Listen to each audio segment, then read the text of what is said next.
भगवान ने किया, क्यों? जब जब हो ये धर्म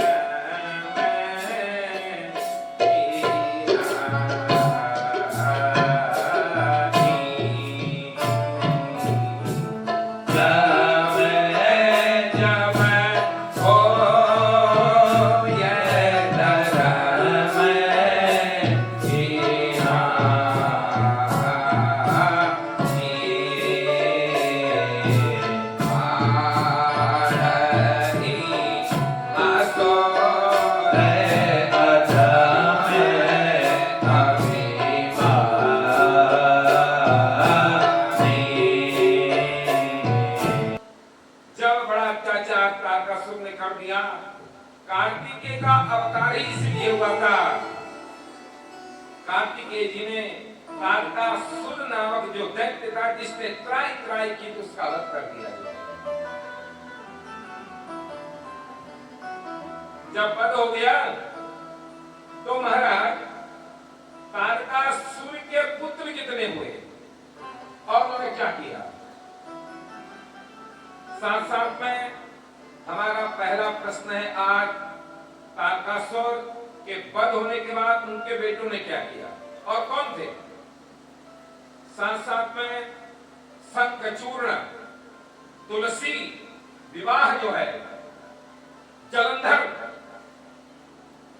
ये जो हैं ये कौन है, कैसे हुए, कैसे तुलसा जी ने कहा अवतार लिया और कैसे वृक्ष रूप में होगी तुलसा जी, ये आख्यान हम आपके द्वारा सुनना चाहते हैं।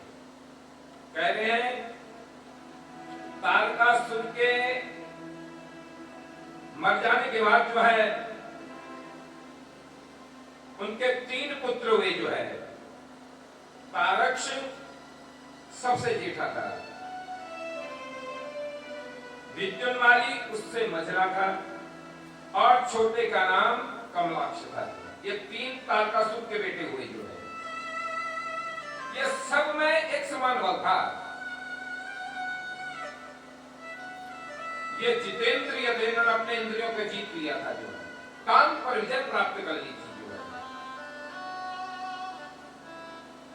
ये जाकर के जितेंद्रिय सदाकारी के लिए उद्यत, संयमी, सत्यवादी, दृढ़चित्त, महान वीर और देवों से द्रोह करने वाले थे। इन्होंने अपने पिता का बदला लेने के लिए जो है मेरु पर्वत की कंदरा में जाकर के तपस्या आरंभ कर दी। अब हम किसी देवता को नहीं छोड़े, न स्वर्ग न कहीं कहीं तक जो है। मंडल से जल मारा छीटा, आंखें खोली तो यथा चतुर्मुखो ब्रह्मा, ब्रह्मा जी प्रणाम किया, परिक्रमा की और कहा अतो हम तुम्हारी कामना के अनुसार तुम्हें वरदान देने यहाँ आए हैं। क्या वरदान चाहते हो?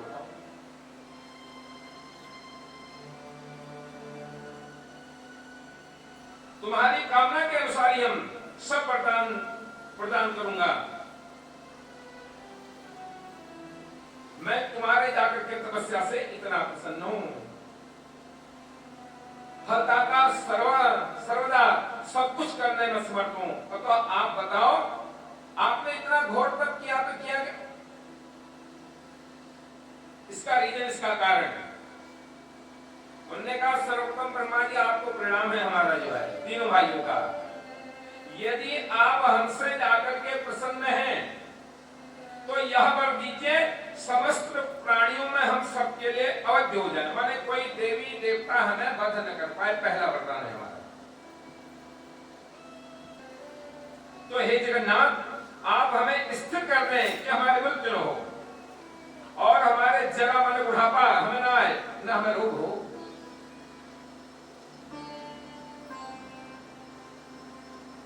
शत्रु हमें देखकर के नष्ट हो जाए और मृत्यु तो हमारे नजदीक ही ना है। क्यों? मृत्यु से तो सबको भय होता है ना। मृत्यु जब ज्यों ज्यों संकट आती है ना, उतना भयभीत व्यक्ति दिनों में काल के पास चले जाए, मृत्यु के पास चले जाए, तो ये जीवन नहीं है। मेरे विचार से तो उस प्राणी के लिए ये सभी व्यर्थ हैं। ये धन और दौलत जरूर इकट्ठा करो, जरूर, क्योंकि बिगैर धन और दौलत के भी कुछ नहीं होता। मेरे भाई भैया की कभी होते हैं जब तक भी होता है, पर इतना संचय भी नहीं कि पीछे फिर जाकर के जो है न तो धन को हमने प्रयोग किया, न कोई दान में लगा।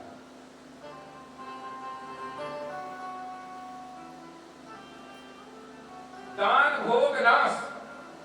धन की तीन गतियां होती है मेरे भाई बहन। पहले दान करो, फिर उसका भोग करो जो बच जाता है।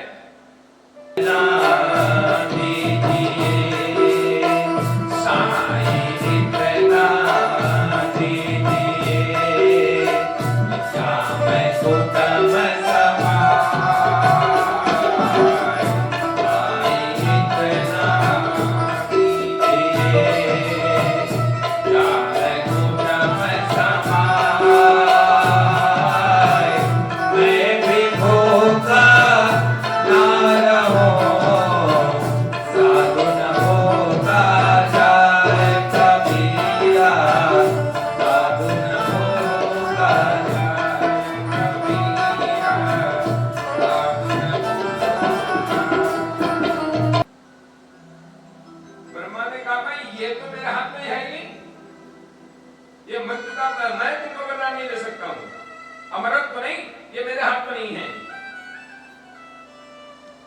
ये मैं तुमको नहीं दे सकता हूं। इससे छोड़कर के यदि कोई और बात है तो बताओ, मैं जरूर तुम्हारी मांग को पूरी करूंगा। क्योंकि इस भूतल में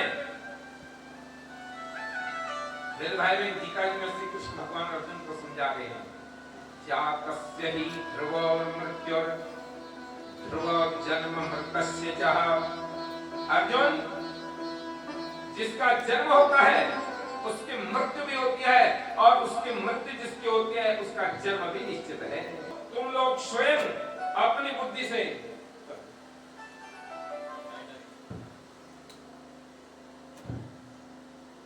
आप जो हैं अपने बुद्धि के अनुसार जो तुमको चाहिए अमृत से जो है, मैं मरने का सबको ही डर है ना।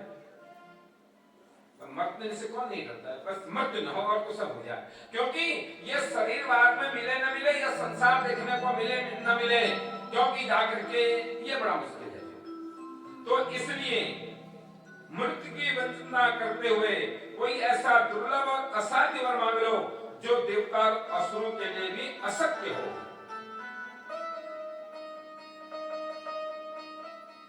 क्योंकि उस प्रसंग में तुम लोग अपने बल का आश्रय लेकर के पृथक पृथक अपने मरण में किसी हेतु को मांग लो, इससे तुम्हारी रक्षा हो जाए और मृत्यु तुम्हें वर्ण न कर सके। ये कोई वरदान मांगो बस। और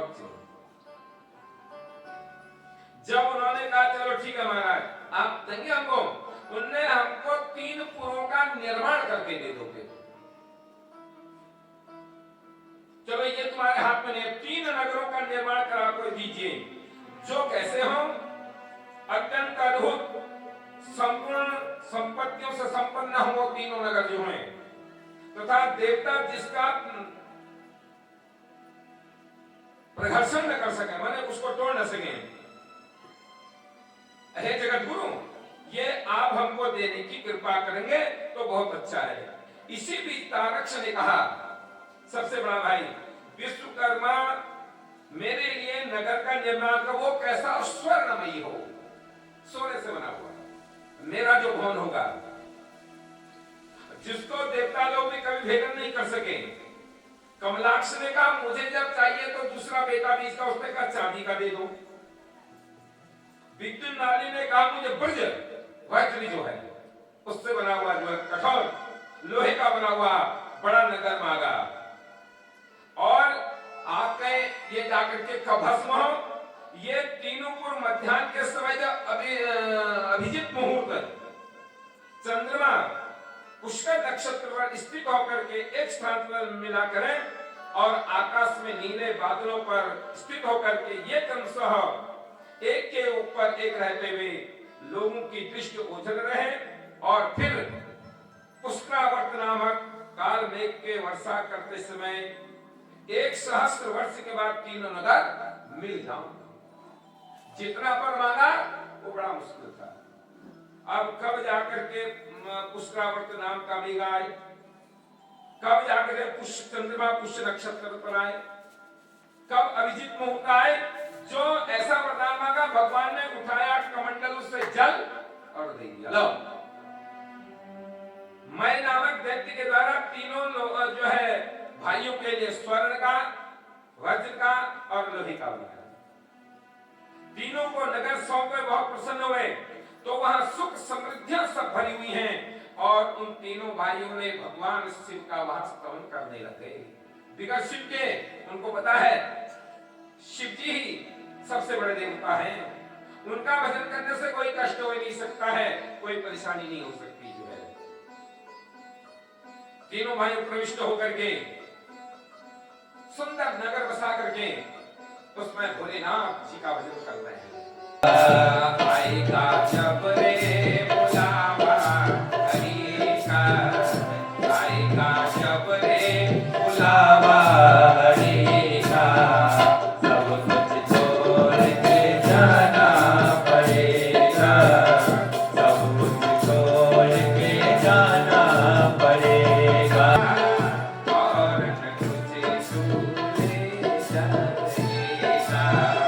नाम हरि का तेरे साथ जाएगा और न कुछ तो ले जाएगा, और न कुछ तो ले जाएगा।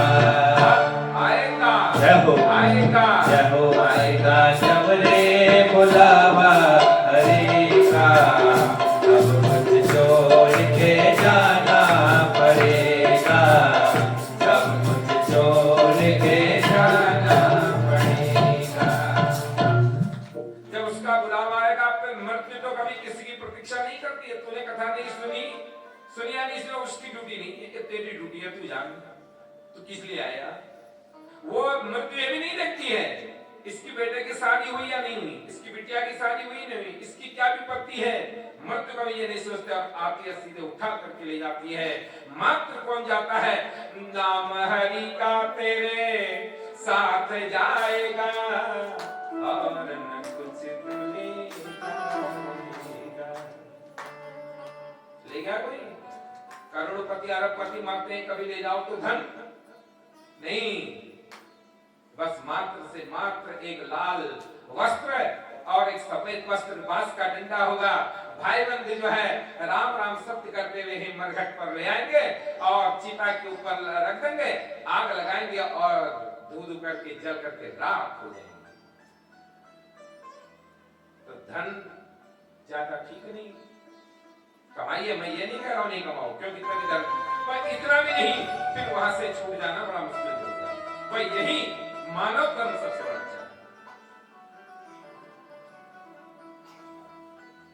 तो उन्होंने कुछ नहीं, बैठे हैं ओम नमः शिवाय, ओम नमः शिवाय, ओम नमः शिवाय, ओम नमः।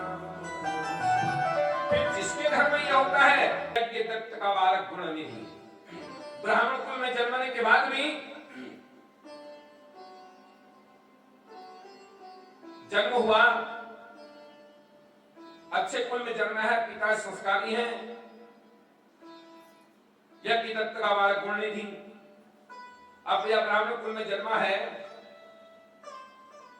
बालक जब बड़ा हुआ उसको विद्यालय में भेजा, तो बालक विद्यालय में नहीं जाता था। कहां जाता था, जहां जुआरी ज्यादा बैठे हो वहीं जाता था ताश खेलने। पिता को पता नहीं, माता को पता हो गया।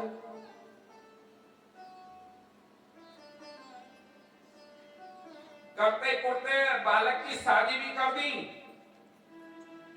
बालक जो है एक अच्छे कुल से उनका विवाह किया गया। अंततोगत्वा मेरे भाई बहन बालक उनका जुआरी हो गया। और यहां तक भी हो गया कि घर की अंगूठियां, सोने की अंगूठियां और जाकर के बनारस की साड़ियां भी दाव पे लगा दी। गणना लीजिए, शिव महापुराण में कथा है कुबेर के साथ भगवान जी का कैसे सानिध्य प्राप्त हुआ। उसके बाद एक दिन यज्ञदत्त महाराज भिक्षावृत्ति करके आ रहे थे, जुआरियों का मजमा लगा हुआ था। वहां के उनका भीड़ भाड़ कैसे हुई है, गए वहां पे, उन्होंने देखा जुआरी बैठे और अंगूठी मेरी है। देखो पहचान जाता है व्यक्ति, अंगूठी हमारी है, पर ये आई कैसे यहां? ये तो बड़ा आश्चर्य है भाई, अंगूठी मेरी और इसको लाया कौन यहां? उन्होंने हिम्मत रखी उन जुआरियों से पूछा, भाई अंगूठी आई कहां से? उन्होंने कहा ये अंगूठी हम चोर के नहीं लाए महाराज यज्ञदत्त जी, ये आपका बालक गुणनिधि जो है ना, ये स्कूल नहीं, ये जुआ खेलता है। यहां तक तो इसने तो हीरे की अंगूठी क्या, इसने तो घर की सारी संपत्ति जो है वो दाव पर लगा दी है, बेच डाली है। और स्त्री से पूछते, तेरा बालक आजकल दिखता नहीं है, आया पढ़ने गया है, उसको इतना टाइम कहां की जो तुमसे बात करे? समझाती है मां, जिस दिन ये राज खुल गया ना, न तूने इस घर में रहना न मैंने रहना है, तू समझ में अभी अच्छे घर से तेरा विवाह किया है हमने, बड़े समझने की कथा है। उन्होंने कहा जाकर के जो है ठीक है, लौटे घर पर गए, बैठे थोड़ी देर, यज्ञदत्त की पत्नी जल लाई, जल पिया। उन्होंने कहा जो मैंने तुझे अंगूठी दी थी जो नहाते वक्त, तो है कहां ये बता। उन्होंने कहा महाराज अभी थके मारे आ रहे हो और फिर पूछ रहे अंगूठी कहां है? दे देंगे, आराम कर लो फिर दे देंगे। और जो साड़ियां दी थी वो कहां है? अब बच्चों को उसको तो सब पता है ना, मां को जो है। थके मारे आराम किया, भोजन कर लिया, कोई नहीं, रात्रि का समय हो गया। उन्होंने कहा अंगूठी दे, उन्होंने कहा महाराज अब आराम कर लो, कल सुबह देंगे आपको, फिर बताएंगे। सुबह हुई, उन्होंने कहा जा अब लाओ अंगूठी, अब क्या करके बताइए, राज तो खुलना ही खुलना है ना। सच्चाई छुप नहीं सकती बनावट के वसूलों से, सच्चाई छुप नहीं सकती बनावट के वसूलों से, कि खुशबू आ नहीं सकती कभी कागज के फूलों से। सच्चाई तो एक दिन आनी आनी, कितना छुपाओगे? खुशबू तो फूलों पर ही आएगी ना, बनावट में आएगी। उन्होंने क्या किया, उन्होंने कहा अच्छा कभी खा लो, कभी नहा लो, कभी पूजा कर लो, ये तूने मुझे 24 घंटे तो ये घुमाया है, और बेटा बना दिया जुआरी, और मेरी अंगूठी चोर के ले गया, फिर भी कह रही है मैं अभी तुम फिर दूं। क्यों किया तूने ऐसा? आया क्रोध, यज्ञदत्त को अपनी पत्नी को घर से निकाल दिया और यज्ञदत्त को घर से निकाल दिया। शिवरात्रि का दिन था, गुणनिधि जाता 3 दिन हो गए भूखे प्यासे, और दिनों तो घर में रोटियां मिलती थी गरम गरम, उस दिन कहां मिला? गांव वालों ने, ऐसी मंदिर था, मेला जाता था वहां, पूरियां कचौड़ियां सब भर भर करके ले जाते। भगवान को 3 टाइम का जो है रात्रि पूजन करना है ना, 3-4 प्रहर की पूजा करनी है। यज्ञदत्त भी, आप उसको कौन जाने, भीड़ में कौन पहचाने, वो भी जहां वो भोजन जा रहा था उसी के पीछे की कब ये चढ़े और कब घाव, ये मन में विचार आया। मंदिर में गए, वहां झाड़ू पोछा किया, उसके बाद परिक्रमा की, भगवान को जो है अभिषेक करवाया।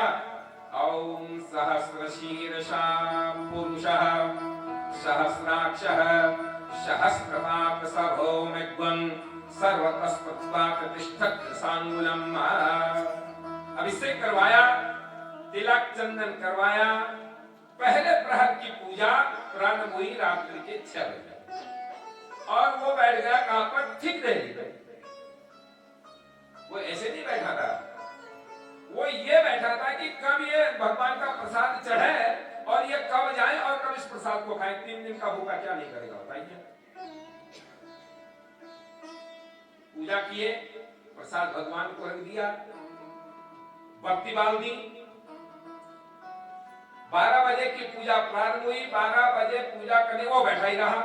पूजा प्रारंभ की, बस गांव वाले जो हैं पूजा वूजा करके वही पास में ही सो गए। उन्होंने कहा फिर उठ करके पूजा करेंगे, और वो खड़ा रहा। अब उसने देखा सब सो गए गहरी निंद्रा। अब मौका अब आया है प्रसाद चुराने का। उसने मेरे भाई बहन जैसे अंदर देखा मंदिर था, उन्होंने कहा यदि बत्ती बुझ गई तो तुझे दिखने वाला कुछ नहीं है। बत्ती बुझने जा रही थी। उसने कहा पहले तो बत्ती बालो। अब बत्ती बाली किसकी? अपना कपड़ा फाड़ा और बत्ती बनाई और उस पर लगा दिया, और लगाया तो रोशनी हो गई। अब सब दिखने लग गया। उसके बाद जैसे ही सारा भोजन उठा रहा था गुणनिधि और उससे बाहर आ रहा था, जैसे ही बाहर प्रसाद लेकर के आया, एक व्यक्ति पर पैर लग गया। पैर लगा तो वो गिरा, अब गिरा तो वो उठा, प्रसाद बिखर गया। और उसके बाद हल्ला हो गया, चोर आ गया, चोर आ गया, चोर आ गया। सब खड़े उठे, सबने एक एक जब लगाई ना उसे, बस क्या था, थोड़ी देर के बाद वो मृत्यु को प्राप्त हो गया। 100 आदमी जब उसे मारे तो कितना बचेगा? और कहां गया पता है? सीधे यम के द्वार में जो है वहां गया। यम की ताड़ना हो रही है। सीधे भोलेनाथ को पता चला, अपने गणों को भेजा वहां, उनका जाओ उसे यहां लाओ, कैलाश पर्वत पर लाओ, भगवान की पूजा का फल देखिए क्या होता है। गए यमराज जी के गणों के द्वारा उनको लाया गया। उसके बाद जाकर के भोलेनाथ के पास, और यमराज जी आए। उन्होंने कहा प्रभु ये व्यक्ति तो चोर है, आप इसकी रक्षा क्यों कर रहे हैं? उन्होंने कहा नहीं ये चोर नहीं, ये ईमानदार है। कैसे महाराज? उन्होंने कहा जब रात्रि प्रहर की पूजा वृत्ति बत्ती बुझ रही थी तो इसने मेरे बुझते हुए बत्ती को आगे किया है, रोशनी किया है, इसने मेरा पहला पूजन किया है। दूसरे इसने पूजा करते हुए देखा है। देखो पूजा देखने का भी बड़ा महत्व है मेरे भाई ने। इसने पूजा भी देखी है, कैसे भगवान की पूजा होती है। तो अब ये नरक का अधिकारी नहीं, ये कैलाशवासी हो गया है। क्योंकि जो व्यक्ति भगवान की ऐसी पूजा को देखता है, प्रसाद को देखता है और पूजा को देखता है, उससे पाप नहीं, उससे पुण्यों की प्राप्ति हो जाती है। यमराज जी चले गए, उन्होंने को रखा, उनका जाओ तुम्हारा जब जन्म होगा अरविंद के यहाँ तुम्हारा जन्म होगा, फिर वहां तुम जो है राजा बनकर के परमधाम को आए, यहाँ पुनः जन्म हुआ।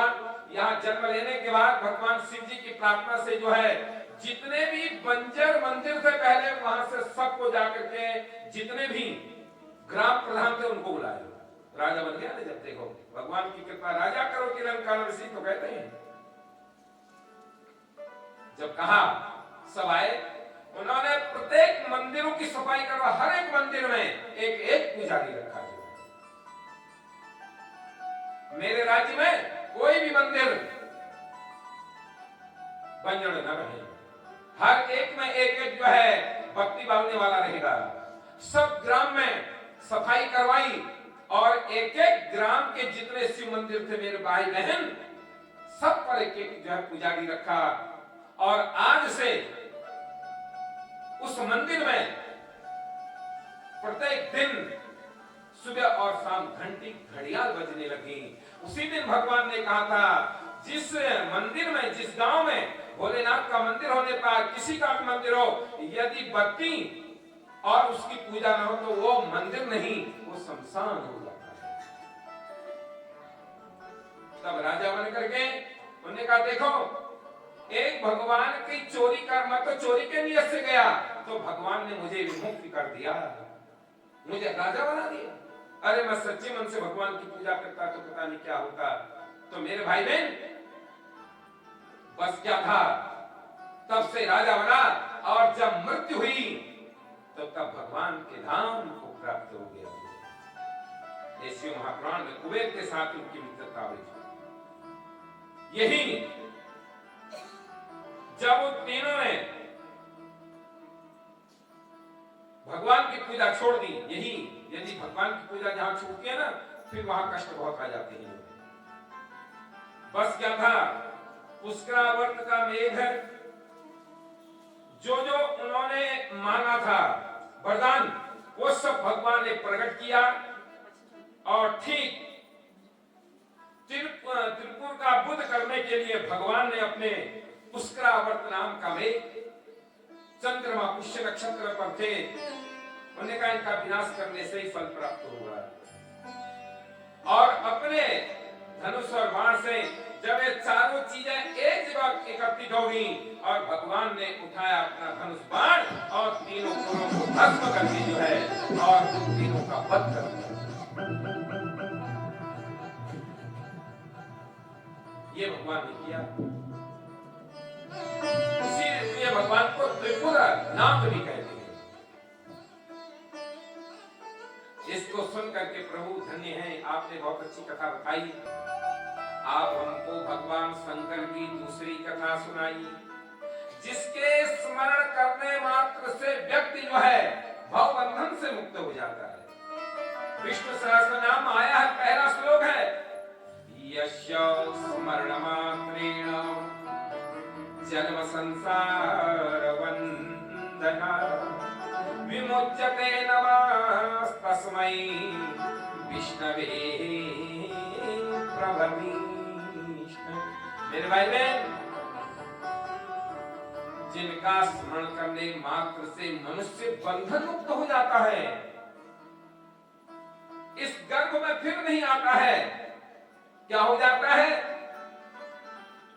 पुनरपि जानामि पुनरपि मरणम् पुनरपि जानामि पुनरपि मरणम् पुनरपि जानामि जठरे शयनम्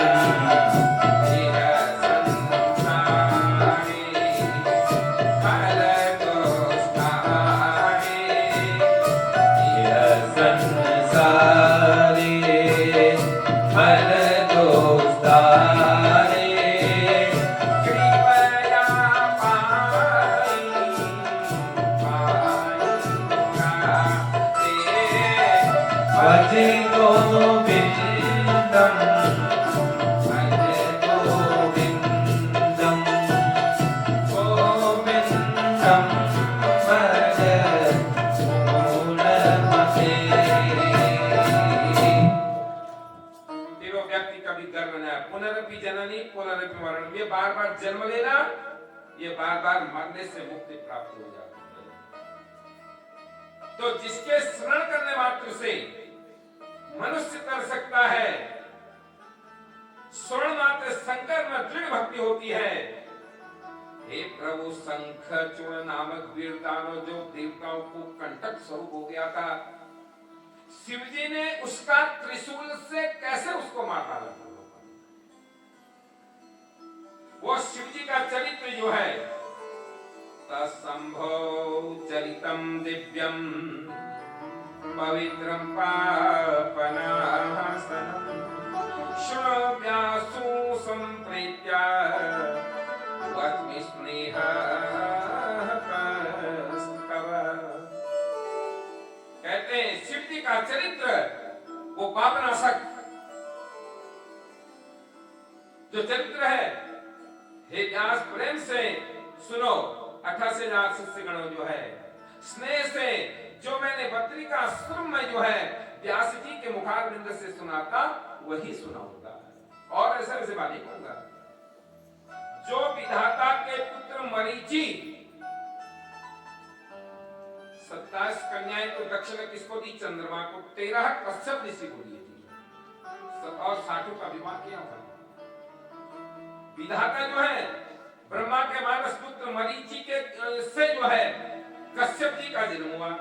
वो बड़े धर्मात्मा थे, सृष्टि के कर्ता, विधाता की आज्ञा मानने वाले दक्ष ने अपनी 13 कन्याएं ही जो है इन कश्यप ऋषि को दी थी।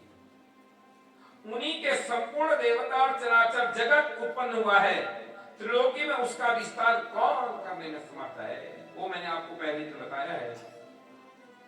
उस शिव लीला से संयुक्त वृत्तांत को आप में स्मरण करा रहा हूं, जो भक्ति को बढ़ाता है, पुण्य को देता है। उन कश्यप की स्त्रियों में एक का नाम दनु था, 13 कन्याओं में, और वो दनु जो साथी थी, रूपवती थी, पति के सौभाग्य से दर्पित थी जो है, उस दनु के भी पुत्र तो बहुत हुए, पर उसमें से उनमें एक विप्रचित्त नाम का पुत्र हुआ जो है, बड़ा पराक्रमी। विप्रचित्त का जो पुत्र हुआ वो दंभ और जो विष्णु भक्त और तेज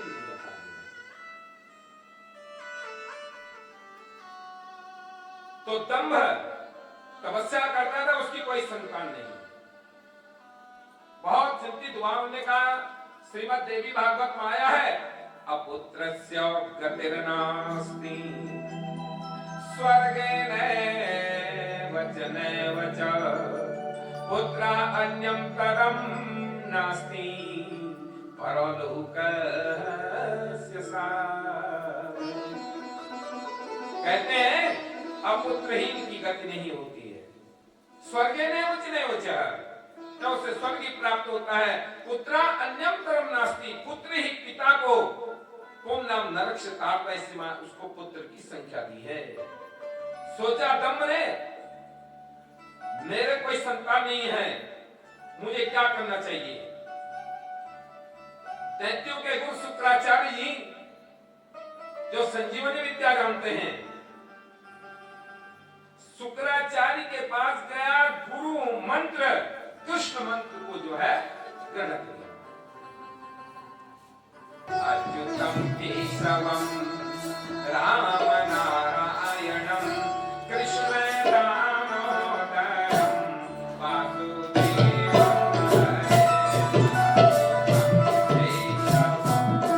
राम नारायणम अच्युतम केशवम राम नारायणम दामोदरम वासुदेवं हरे गोपिका वल्लभं श्रीधरं माधवं गोपिका वल्लभं जानकी नायकम।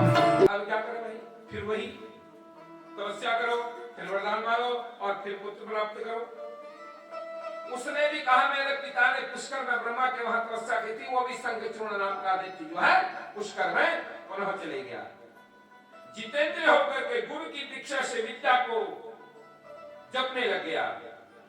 ओम ब्रह्मणे नमः, ओम ब्रह्मणे नमः, ओम ब्रह्मणे नमः, ओम ब्रह्मणे नमः।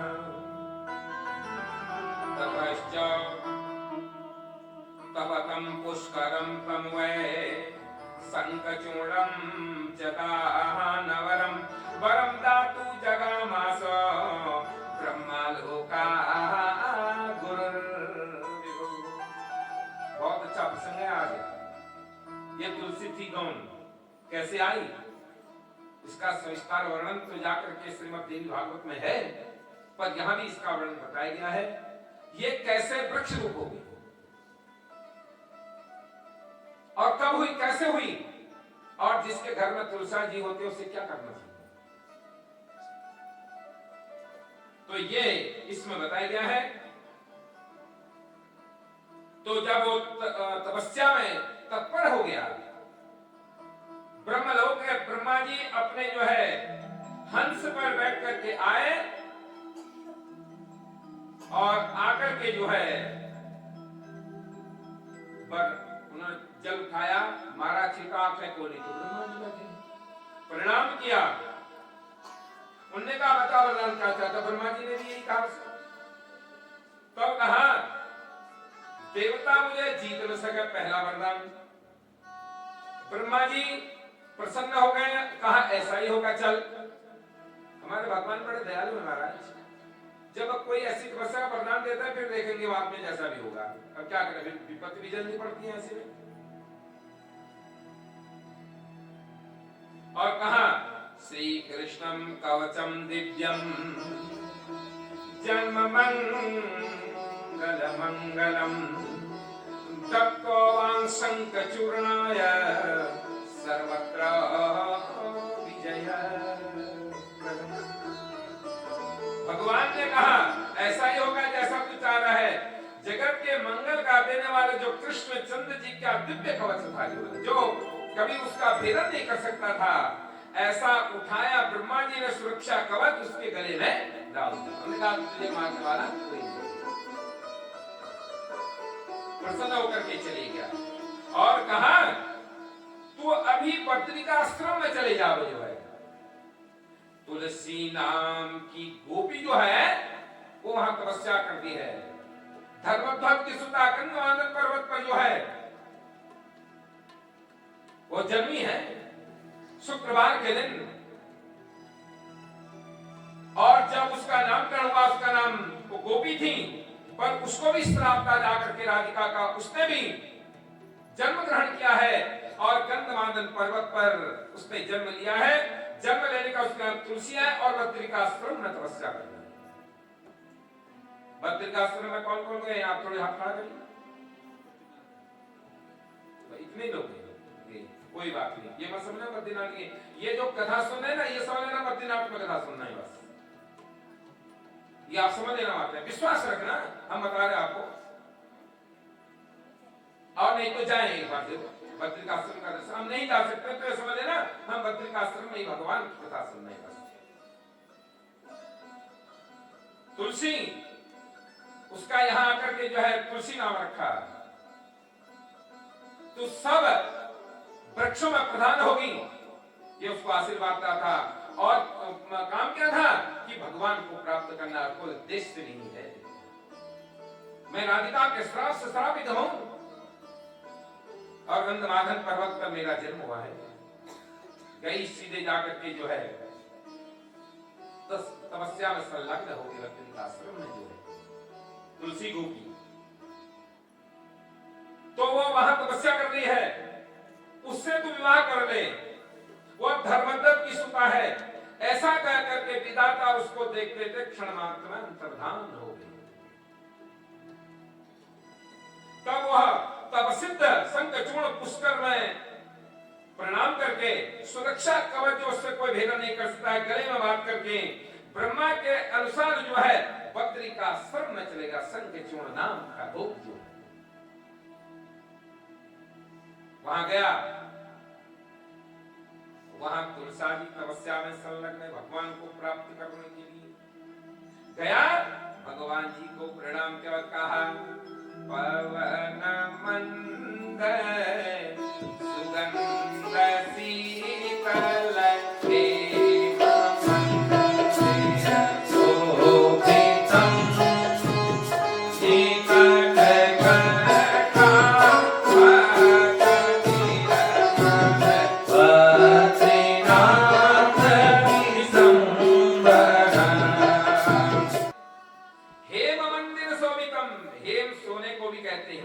भी कहते हैं,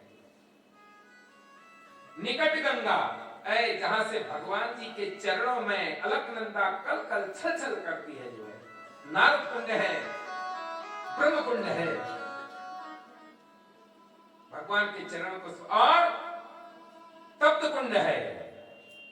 क्या प्रभु तेरी लीला है, इसको हम क्या कहेंगे बताइए। वहीं से गर्म पानी आ रहा है, वहीं से ठंडा है।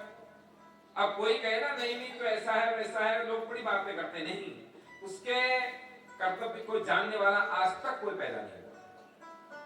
आप तप्त कुंड है, वो बने हुए हैं, हमारी माता जी ने तो दिखाई है, स्त्रियों के लिए अलग है और पुरुषों के लिए अलग बनाया।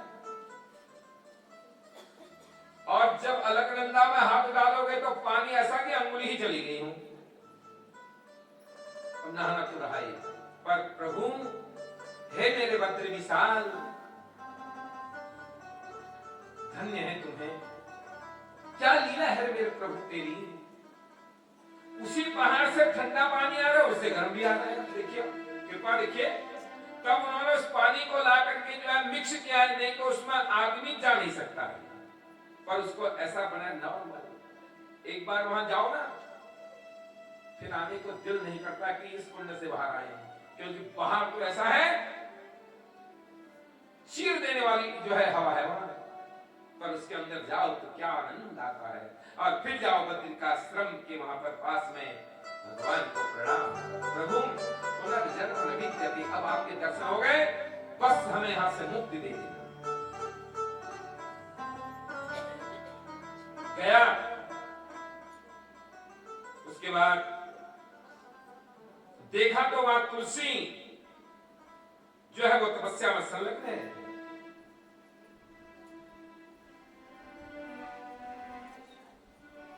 वहां गया, पूछा तुम कौन हो?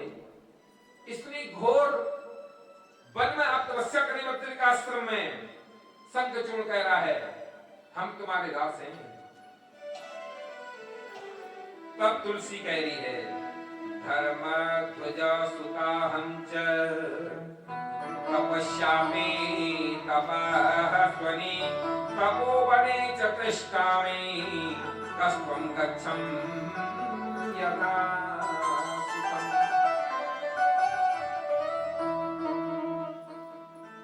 आप कौन है पहले बताइए? आप मेरी तपस्या को भंग करने आए हैं? मैं तपस्या में बैठी हूं, किसके लिए? नारायण को प्राप्त करने के लिए।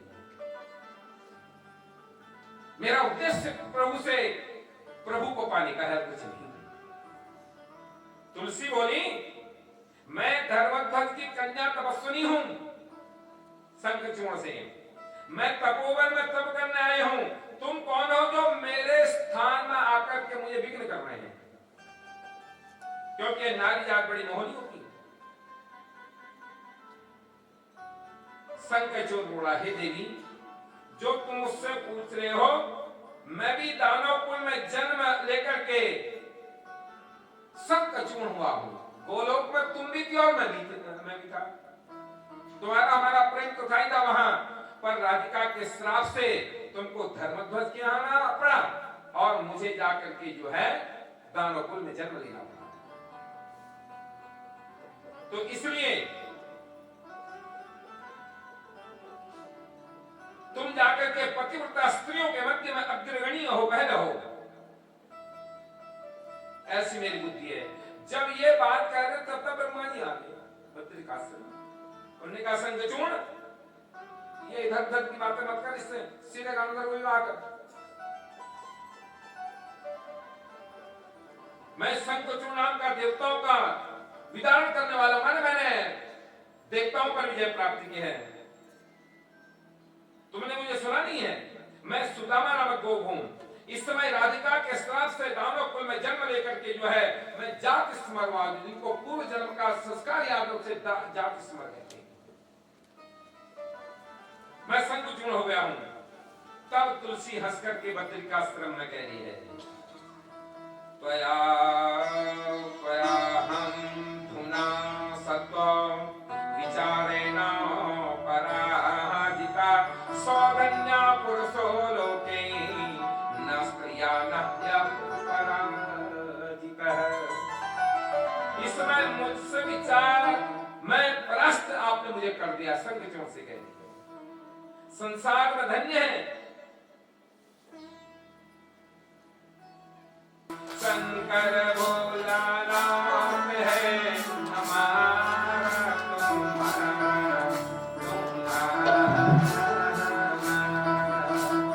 इस पावन नगरी में होगा फिर से जन्म दोबारा। इस पावन नगरी में होगा फिर से जन्म दोबारा। भोला शंकर नाम है हमारा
भंडारी गौरा के त्रिपुरारी। हे भोले भंडारी गौरा के त्रिपुरारी।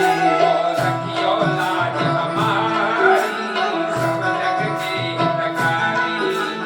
रखियो लाज हमारी सब जग के हितकारी। तो मन की इच्छा पूरी होवे परम प्यार तुम्हारा। मन की इच्छा पूरी होवे पाऊं प्यार तुम्हारा। भोला शंकर नाम है हमारा तुम्हारा तुम्हारा हमारा। भोला शंकर हरि बोल नाम है हमारा तुम्हारा।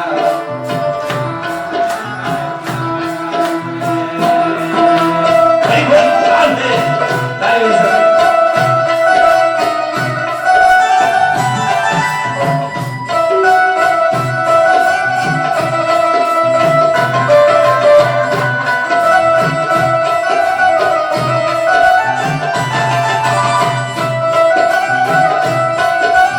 हे भोले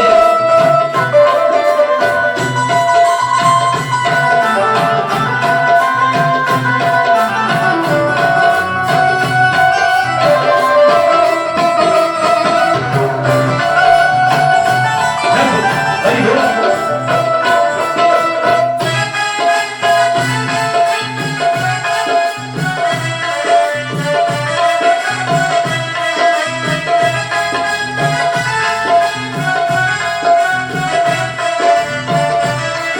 राजा हरिश्चंद्र सत्यवादी काशी में जाकर के भोलेनाथ से प्रार्थना करता है।